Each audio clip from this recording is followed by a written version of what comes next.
আপুনি মই কোনেও হিচাপ কৰিব নোৱাৰা মানুহ কেমেৰাত বন্দী হৈ যায় এয়া জুবিন গাৰ্গৰ অনুষ্ঠান চাবৰ বাবে অসমৰ ভিন্ন প্ৰান্তৰ পৰা বেলতলালৈ অহা জনসাধাৰণৰ সোঁত আপুনি এবাৰ ভালদৰে চাওক কিমান বেছি মানুহ আহিছে হাজাৰ হাজাৰ মানুহেৰে ভৰি পৰিছে বেলতলাৰ বিহুতলী হাজাৰ হাজাৰ বুলি ক'লে ভুল হ'ব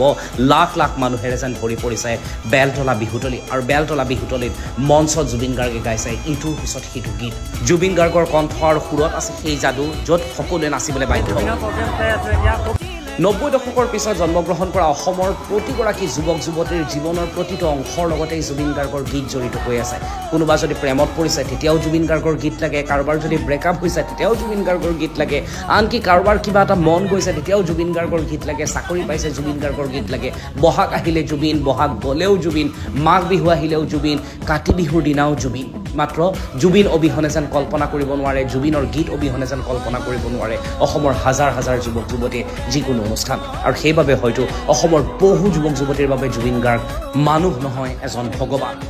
আপুনি পিছে এইবাৰ জুবিন গাৰ্গৰ অনুষ্ঠান পৰিৱেশন চাবলৈ গ'লনে মানে লাইভ অনুষ্ঠান জুবিন গাৰ্গৰ চাইছেনে আমি গৈছিলোঁ বেলতলালৈ আৰু তাৰ পিছৰ পৰিৱেশ মই আপোনালোকক দেখুৱাইছোঁৱেই কিমান বেছি মানুহ আছিল কিমান বেছি ভিৰ আছিল আৰু এই ভিৰত জুবিন অনুৰাগীয়ে কেনেদৰে গান গাইছিল নাচিছিল ফূৰ্তি কৰিছিল